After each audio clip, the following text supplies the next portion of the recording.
નમસ્તે ખેડૂત મિત્રો, આજે વાત લઈને આવ્યા છે મગફળીની. આ વિડીયો છેલ્લા સુધી જોવા ખેડૂત મિત્રોને નમ્ર વિનંતી છે.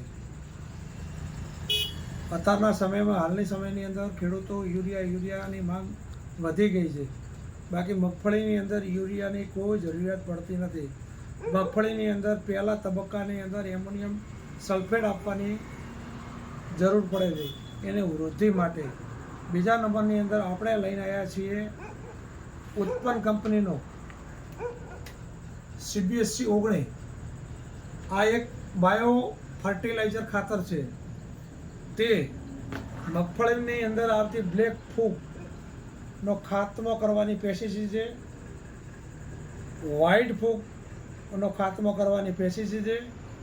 NPKના અલભ્ય સ્વરૂપમાં જે હોય છે તેને લભ્ય સ્વરૂપમાં કરવાની પેસ્ટિસાઇડ છે.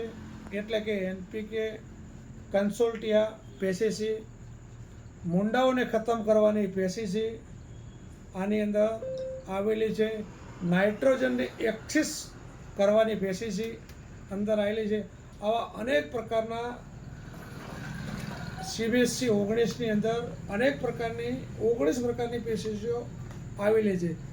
તે આવનારા મગફળીની અંદર રોગ સામે પ્રતિકારક આપણું છોડ જળવાઈ રહે, સૂર્યા બેવાની અંદર ક્ષમતા વધારે, એના માટેની ભલામણ કરવામાં આવેલી છે. 1 એકરની અંદર 500 ગ્રામનું માપ છે. દરેક મગફળી પકવતા ખેડૂતોને વિનંતી કે આનો યુઝ વધારે ના કરી શકો તો ઓછામાં ઓછો 1 એકરની અંદર કરવા વિનંતી. આપને 10 દિવસની અંદર 100% રિઝલ્ટ મળશે એની હું ખાતરી આપું છું. ધન્યવાદ, આભાર.